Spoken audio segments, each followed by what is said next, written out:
Assalamu alaikum everyone. My name is Amir Yasin, O and A-level physics teacher. You are currently watching my YouTube channel Physics with Amir Yasin. If you want to get free lectures, free notes and free past paper solutions, then subscribe to my channel and press bell icon to stay updated with latest content. In today's lesson, first of all, we will discuss random error. Then we will discuss properties, examples, and solution of random error.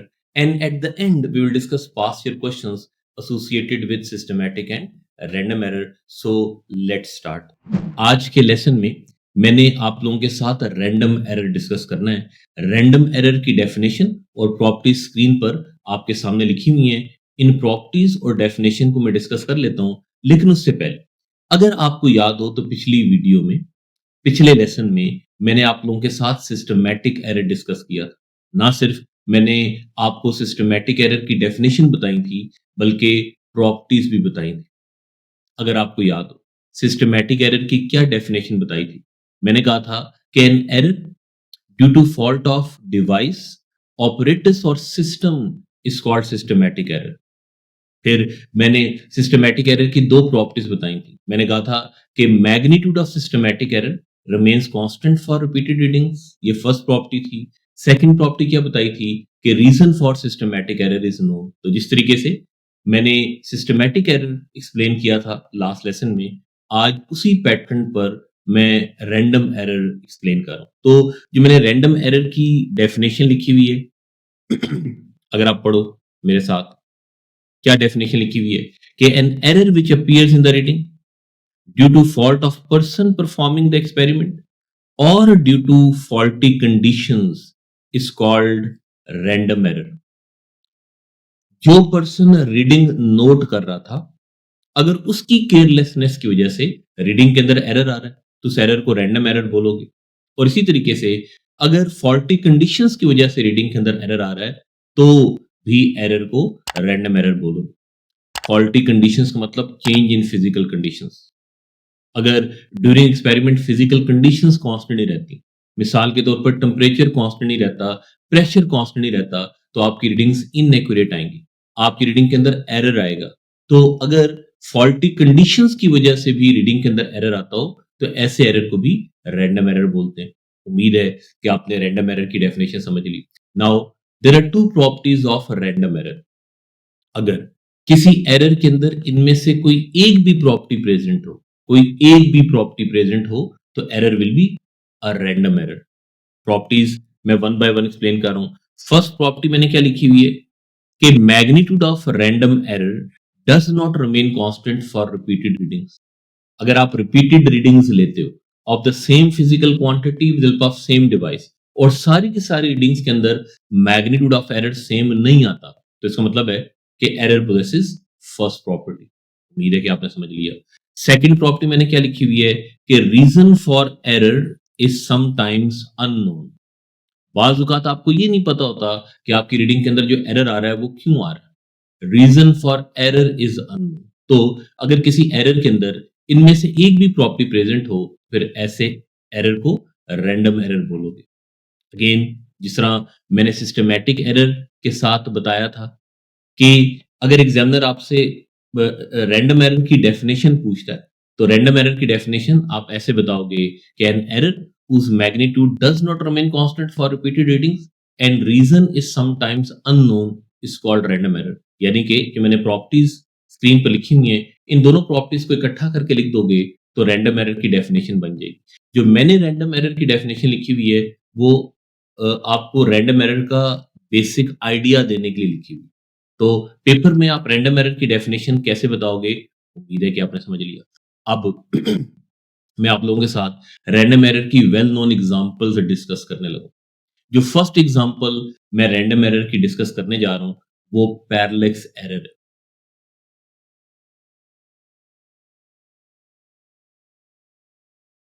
ये पता है कि parallax error क्या होता है?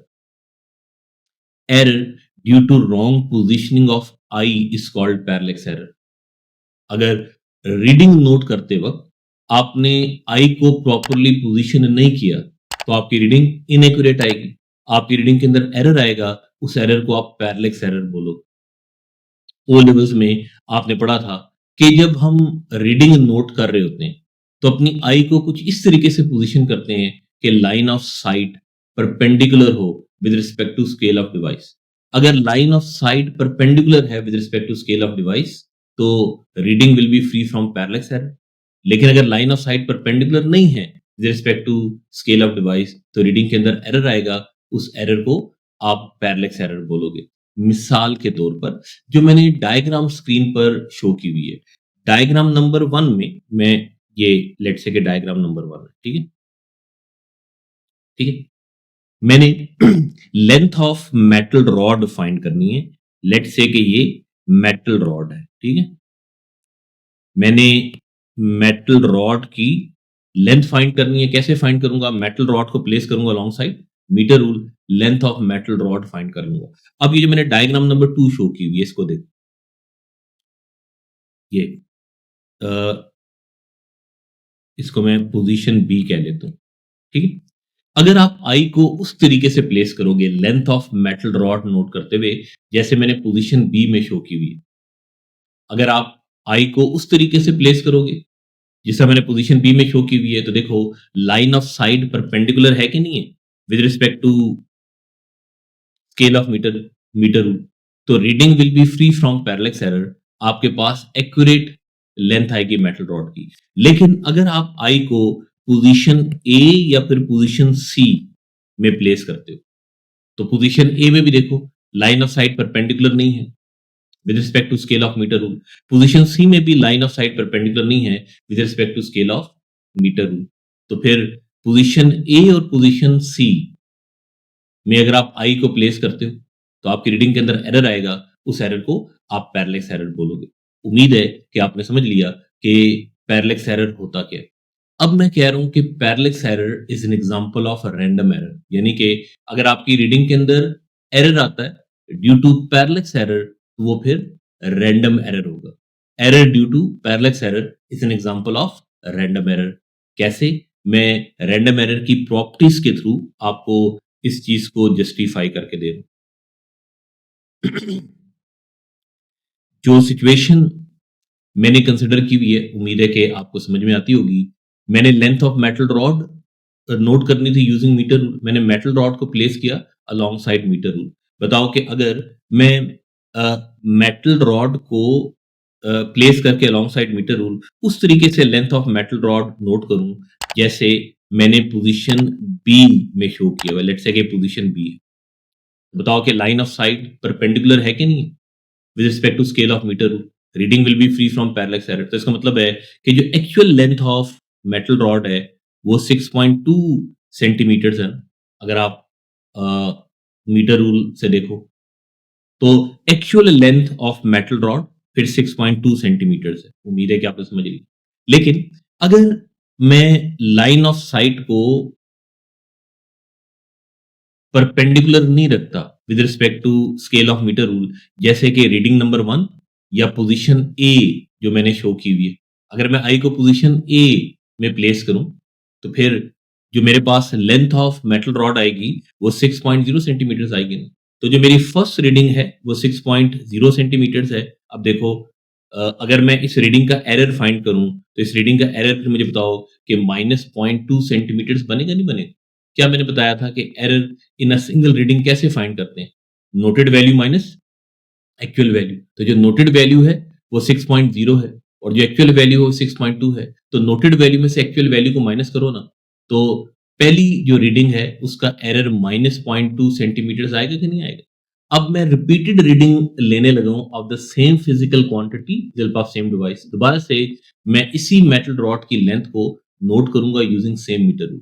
Let's say कि second time जो मैंने रीडिंग नोट की उसके लिए मैंने आई को उस तरीके से प्लेस किया जैसे मैंने पोजीशन सी में शो किया हुआ।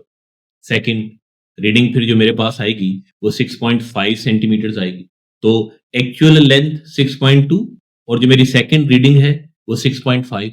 अब अगर मैं एरर फाइंड करूं इन दोनों रीडिंग्स का, नोटेड वैल्यू में से एक्चुअल वैल्यू को माइनस करूं, फिर बताओ कि मैग्नीट्यूड ऑफ एरर +0.3 सेंटीमीटर्स आएगा कि नहीं आएगा? तो मैंने रिपीटेड रीडिंग्स ली of the same physical quantity with help of same device. दोनों रीडिंग्स के अंदर देखो मैग्नीट्यूड ऑफ एरर डिफरेंट है, क्योंकि magnitude of error repeated readings के अंदर डिफरेंट है, तो इसका मतलब है कि इस एरर के अंदर फर्स्ट प्रॉपर्टी प्रेजेंट है, जो कि मैंने रैंडम एरर के लिए बताई थी। तो इसका मतलब है कि this error is an example of random error.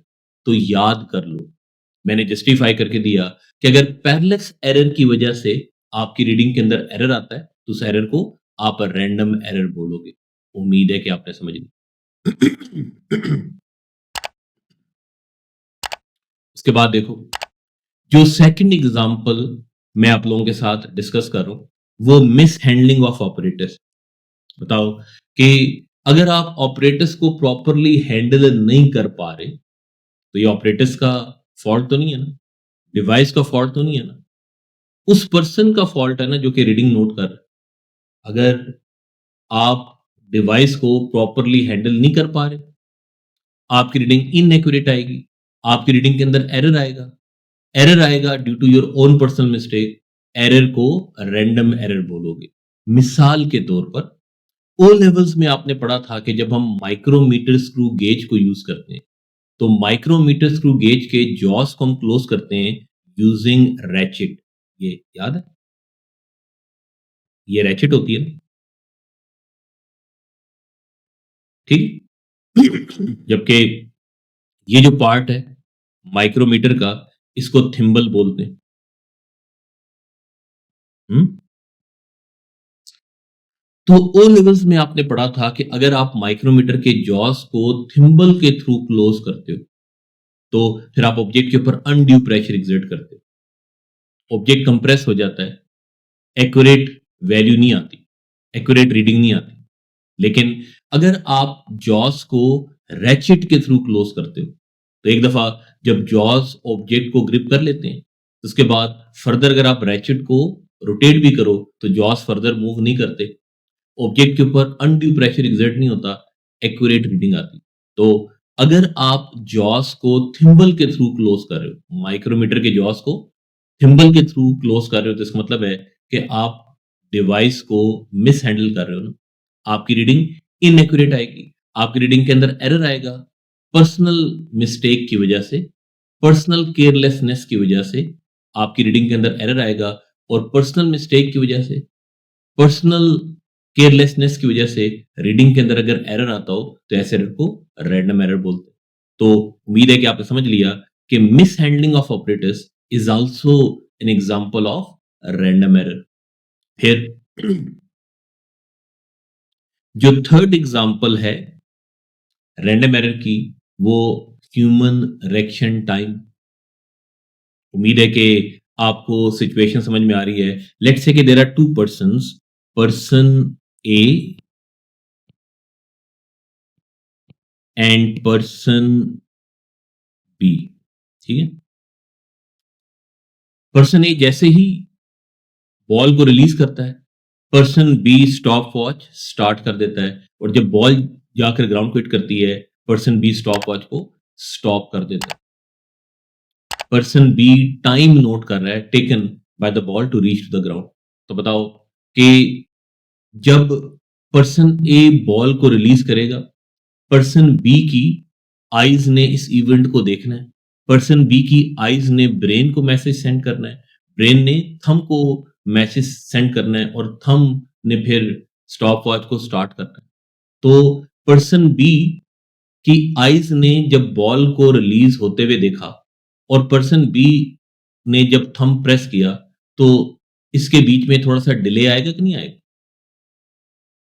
जो डिले आएगा बॉल के रिलीज होने में और थंब के प्रेस होने में, उस डिले को आप रिएक्शन टाइम बोलोगे।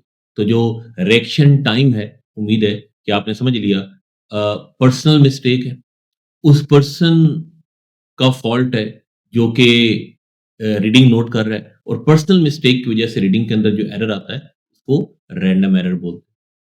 फिर जो नेक्स्ट एग्जांपल मैंने शो की हुई है, उम्मीद है कि वो भी आपको समझ में आती है।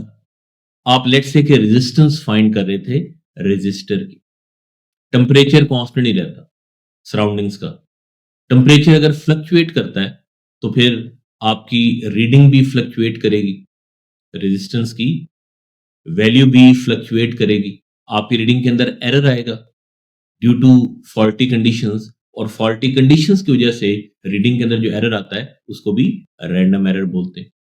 तो मैंने आपके साथ रैंडम एरर की कुछ एग्जांपल्स डिस्कस की। अब इसके बाद एग्जामिनर अगर आपको ऐसी सिचुएशन दे जिससे आप ऑलरेडी फेमिलियर नहीं हो, और फिर एग्जामिनर आपसे पूछे कि ये सिचुएशन सिस्टमैटिक एरर प्रोड्यूस करेगी या फिर रैंडम एरर प्रोड्यूस करेगी, कैसे देखोगे? प्रॉपर्टीज के थ्रू, जो मैंने प्रॉपर्टीज बताई। सोचोगे कि जो सिचुएशन एग्जामिनर ने आपको दी है, उस सिचुएशन से अगर आप repeated readings low of the same physical quantity with help of same device, तो क्या मैग्नीट्यूड ऑफ एरर सारी की सारी रीडिंग्स में कांस्टेंट रहेगा या फिर कांस्टेंट नहीं रहेगा? रीजन ऑफ एरर आपको पता है या फिर नहीं पता? तो प्रॉपर्टीज के थ्रू आप देख सकते हो कि कोई भी सिचुएशन सिस्टमैटिक एरर प्रोड्यूस करेगी या फिर रैंडम एरर। फिर जिस तरीके से मैंने आपको सिस्टमैटिक एरर का सॉल्यूशन बताया था, इसी तरीके से अब मैं आपको रैंडम एरर का सॉल्यूशन बताने लगूं। पहले आपको ये बताने लगूं कि रैंडम एरर का क्या सॉल्यूशन नहीं हो सकता। देखो, मैंने क्या स्क्रीन पर पहली बात लिखी हुई है कि random error can not be completely eliminated from all the readings. ये मैंने फर्स्ट सॉल्यूशन लिखा हुआ है। क्यों मैं कह रहा हूं कि random error can not be completely eliminated from all the readings? सोच सकते हो। इसलिए क्योंकि रैंडम एरर का मैग्नीट्यूड, पहली बात, कांस्टेंट नहीं होता। कोई कांस्टेंट वैल्यू हो तो उसको मैं कंप्लीटली एलिमिनेट कर पाऊं ना फ्रॉम ऑल द रीडिंग। और बाज़ का तो रीजन नहीं हमें पता होता कि हमारी रीडिंग के अंदर जो एरर आ रहा है वो क्यों आ रहा है। तो पहले मैंने आपको ये बता दिया कि रैंडम एरर का क्या सॉल्यूशन नहीं हो सकता। अब बताने लगूं कि रैंडम एरर का क्या सॉल्यूशन होता है। अगर अ, आपकी रीडिंग के अंदर रैंडम एरर आता है तो फिर उसका एक ही सॉल्यूशन है कि आप रैंडम एरर को मिनिमाइज कर सकते हो बाय टेकिंग एवरेज। लेकिन जो बेस्ट सॉल्यूशन है रैंडम एरर का वो ये है कि आप रैंडम एरर को अवॉइड करो, रैंडम एरर को अपनी रीडिंग के अंदर आने ही ना दो। मिसाल के तौर पर अ, ये जो मैंने सिचुएशन आप लोगों के साथ डिस्कस की थी, अगर आप ये चाहते हो कि इस सिचुएशन में आप रैंडम एरर को अवॉइड करो, तो आपको पैरेलक्स एरर को अवॉइड करना पड़ेगा। सोच सकते हो कि सिचुएशन में आप पैरेलक्स एरर को कैसे अवॉइड कर सकते हो। जब मैं स्टूडेंट से कहता हूं कि सिचुएशन में अगर आपने पैरेलक्स एरर को अवॉइड करना हो, कैसे अवॉइड करोगे, तो मोस्टली बच्चे मुझे ये जवाब देते हैं कि लाइन ऑफ साइट को परपेंडिकुलर रखकर हम पैरेलक्स एरर को अवॉइड कर सकते हैं। तो कह रहे वो सही होते हैं, लेकिन आगे से फिर मैं उनसे ये सवाल करता हूं कि आप तो अपनी तरफ से कोशिश कर रहे होगे कि रीडिंग नोट करते वक्त लाइन ऑफ साइट परपेंडिकुलर हो, लेकिन इस चीज को मेक श्योर कैसे करोगे कि लाइन ऑफ साइट वाकई में परपेंडिकुलर है कि नहीं है? आप तो अपनी तरफ से कोशिश कर रहे होगे ना, लेकिन इस चीज की क्या गारंटी होगी कि जब आप रीडिंग नोट कर रहे हो वाकई में लाइन ऑफ साइट परपेंडिकुलर है कि नहीं है? तो इसकी जो अश्योरेंस है या फिर गारंटी है वो सेट स्क्वायर है। अगर आप ऐसे सेट स्क्वायर यूज कर लो, ये देखो, ये मैंने सेट स्क्वायर बनाने की कोशिश की, ठीक है। अगर आप सेट स्क्वायर की परपेंडिकुलर साइड को एज ऑफ मेटल रॉड के साथ प्लेस करके इस परपेंडिकुलर साइड के लॉन्ग रीडिंग नोट करो, तो फिर बताओ कि ये जो परपेंडिकुलर साइड है ये वाली, हम्म, इसके लॉन्ग अगर आप रीडिंग नोट करते हो तो कंफर्म है कि नहीं है? परपेंडिकुलर साइड के लॉन्ग जब आप रीडिंग नोट कर रहे हो तो इसका मतलब है कि लाइन ऑफ साइट परपेंडिकुलर है with respect to scale of metre rule, reading will be free from parallax error. तो मुझे बताओ कि सेट स्क्वायर यूज करके हमने पैरेलक्स एरर को अवॉइड किया, तो इसका मतलब है कि सेट स्क्वायर यूज करके हमने रैंडम एरर को अवॉइड किया। तो मैं ये कह रहा था जो बेस्ट सोल्यूशन है रैंडम एरर का वो ये है कि आप रैंडम एरर को अवॉइड करो, रैंडम एरर को अपनी रीडिंग के अंदर आने ही ना दो।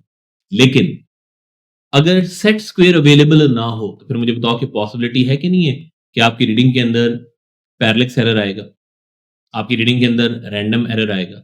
तो अगर पॉसिबिलिटी हो कि आपकी रीडिंग के अंदर रैंडम एरर आएगा, फिर रैंडम एरर का एक ही सॉल्यूशन है कि आप रैंडम एरर को मिनिमाइज करोगे बाय टेकिंग एवरेज। उम्मीद है आपने समझ ली। तो मैंने आपके साथ सिस्टमैटिक एरर डिस्कस कर लिया, रैंडम एरर डिस्कस कर लिया। अब बताने लगा हूं कि सिस्टमैटिक और रैंडम एरर के ऊपर एग्जामिनर क्वेश्चंस पूछता कैसे, उन क्वेश्चंस को आप कैसे अटेम्प्ट करो। लेकिन उससे पहले आपने याद ही रखना है, ये चीज भी अक्सर एग्जामिनर पूछता है कि systematic error accuracy of readings को अफेक्ट करता है, जबकि random error precision of readings को अफेक्ट करता है। अगर आपकी रीडिंग के अंदर सिस्टमैटिक एरर आ रहा है तो आपकी रीडिंग्स इनएक्यूरेट होंगी। अगर आपकी रीडिंग्स के अंदर रैंडम एरर आ रहा है तो फिर आपकी रीडिंग्स इम्प्रिसाइज होंगी।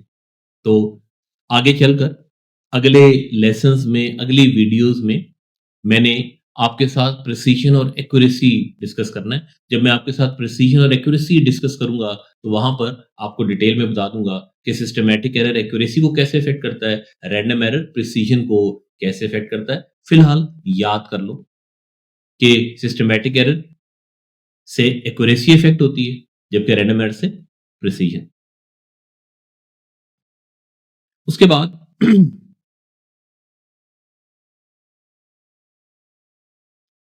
उम्मीद है कि आप इस क्वेश्चन को पढ़ोगे। फिलहाल पार्ट A1, पार्ट A2 के आंसर्स सोचोगे, फिर मैं अगले पार्ट्स भी आप लोगों के सामने ले आता हूं। इस क्वेश्चन के अगले पार्ट्स को भी फिर आप सॉल्व कर लोगे। तो अगेन मैं आपको ये रिकमेंड कर रहा हूं कि वीडियो को पॉज करके पहले खुद से अटेम्प्ट करो इस क्वेश्चन को, फिर देखो दोबारा से वीडियो को प्ले करके कि मैं इस क्वेश्चन को कैसे सॉल्व कर। तो अगर आपने इस क्वेश्चन को पढ़ा है, तो देखो अब मैं इस क्वेश्चन को सॉल्व करूं।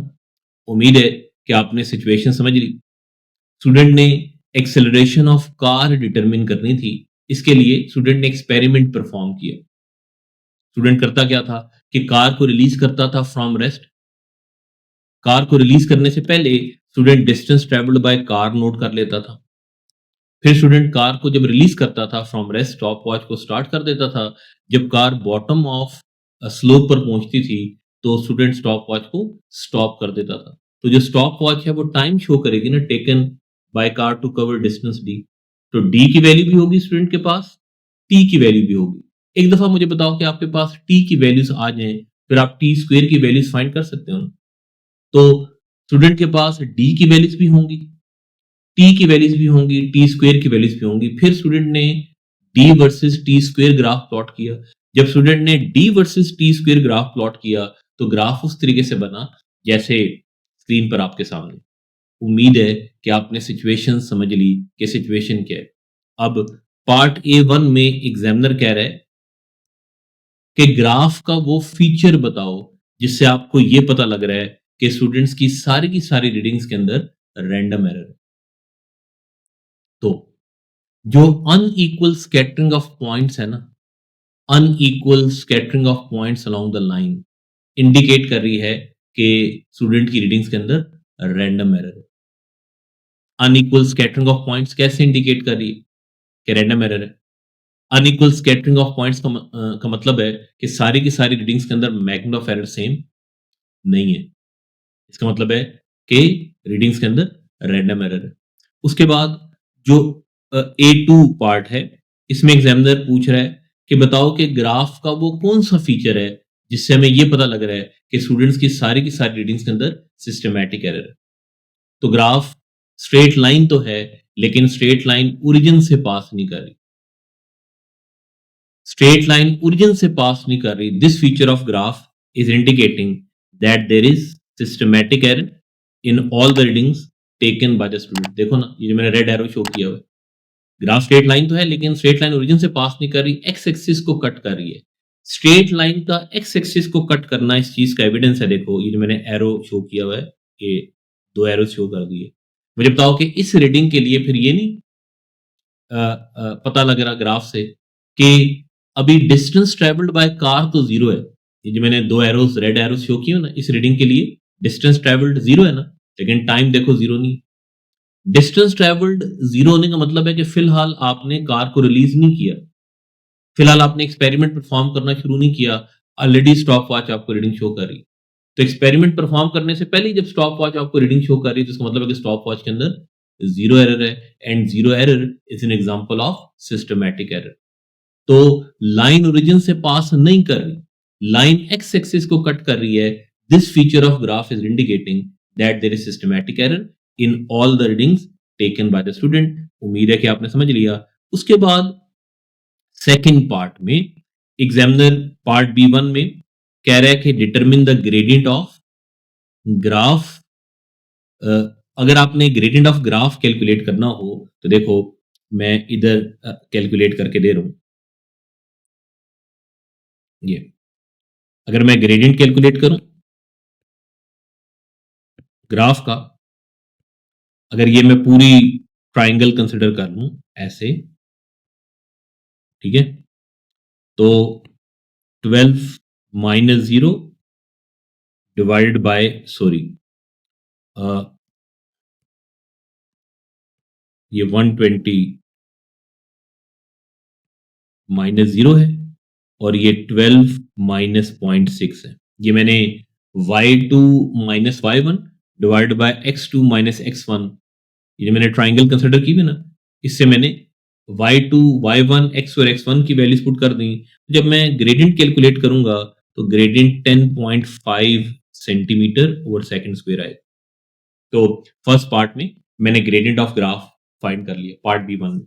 सेकंड पार्ट में एग्जामिनर कह रहा है कि अपने आंसर को यूज करते हुए एक्सेलरेशन ऑफ कार फाइंड करो। देखो कार स्ट्रेट लाइन के अलॉन्ग मूव कर रही है विद कांस्टेंट एक्सेलरेशन।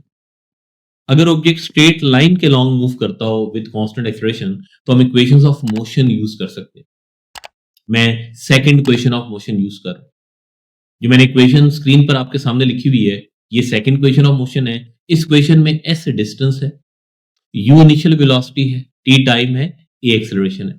अब क्योंकि हर दफा हमने कार को रेस्ट से रिलीज किया तो इनिशियल वेलोसिटी 0 होगी। जब मैं इस एक्सप्रेशन में इनिशियल वेलोसिटी की जगह 0 पुट करूंगा तो बताओ ये पूरा का पूरा फैक्टर 0 हो जाएगा, नहीं हो जाएगा?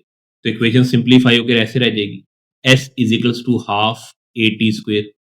ठीक है, अब अगर मैं a को सब्जेक्ट बनाऊं तो a मुझे बताओ कि 2 times s over t square के इक्वल आएगा कि नहीं आएगा? अब नेक्स्ट स्टेप में s की जगह मैं d पुट कर रहा हूं। डिस्टेंस ट्रेवल्ड को एग्जामिनर ने d से रिप्रेजेंट किया हुआ है। अब ग्रेडियंट ऑफ ग्राफ मुझे बताओ कि d ओवर t स्क्वायर के इक्वल है कि नहीं? Gradient of graph rise over run के इक्वल होता है। तो y एक्सिस पर d है, x एक्सिस पर t स्क्वायर है, तो बताओ कि d over t square gradient of graph को रिप्रेजेंट कर रहा है कि नहीं कर रहा?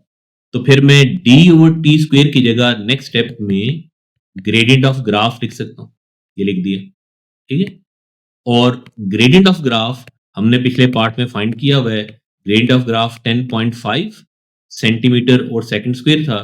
फिर मुझे बताओ कि जो एक्सेलरेशन ऑफ कार है वो 21.0 सेंटीमीटर और सेकंड स्क्वायर आएगी कि नहीं आएगी? उम्मीद है कि आपने इस क्वेश्चन को सुन भी लिया, समझ भी लिया। उसके बाद जो नेक्स्ट क्वेश्चन है, अगर आप उसको पढ़ो पहले खुद से, देखो कि करेक्ट ऑप्शन कौन सी है। अगर आपने क्वेश्चन नंबर 2 पढ़ा है, एग्जामिनर पूछ रहा है कि when performing experiment a student should minimise the uncertainty of any measurement, in which case student reducing the systematic error in the measuring. जो ऑप्शन ए है उसमें एग्जामिनर कह रहा है कि adjusting a voltmeter needle pointed to zero position before using the measuring potential difference. तो correct option फिर option A बनेगी ना। अगर आप जीरो एरर को रिमूव कर देते हो तो इसका मतलब है कि आपने सिस्टमैटिक एरर को अवॉइड किया। अगर आपको याद हो, जब मैंने सिस्टमैटिक एरर पढ़ाया था तो यही बात बताई थी कि अगर आप डिवाइस के जीरो एरर को रिमूव कर रहे हो बिफोर यूजिंग द डिवाइस तो इसका मतलब है कि आपने सिस्टमैटिक एरर को अवॉइड किया। तो एग्जामिनर यही पूछ रहा था कि किस तरीके से सिस्टमैटिक एरर को अवॉइड किया जा सकता है। तो जो करेक्ट ऑप्शन है वो ऑप्शन ए है। उसके बाद क्वेश्चन नंबर 3, में एग्जामिनर कह रहा है the measurement of physical quantity may be subjected to random errors and to systematic errors, which statement is correct? Option A में क्या लिखा हुआ है कि random error can be reduced by taking average of several measurement. तो correct option A ही है ना। ये मैंने सोल्यूशन में बताया था ना रैंडम एरर के, कि रैंडम एरर को आप मिनिमाइज कर सकते हो बाय टेकिंग एवरेज। तो करेक्ट ऑप्शन ए है। उसके बाद क्वेश्चन नंबर 4 अगर आप पढ़ो, क्वेश्चन नंबर 4 में एग्जामिनर कह रहा है कि 4 possible sources of error in a series of measurement are listed. An analog meter whose scale is read from different angles, ये सिचुएशन नंबर 1 है। सिचुएशन नंबर 2 में कह रहा है कि a meter which always measures 5% too high। Situation number 3 में कह रहा है कि a meter with a needle that is not frictionless so that the needle sometimes sticks slightly। और फोर्थ सिचुएशन में एग्जामिनर कह रहा है कि a meter with a zero error. Which error are random and which error are systematic?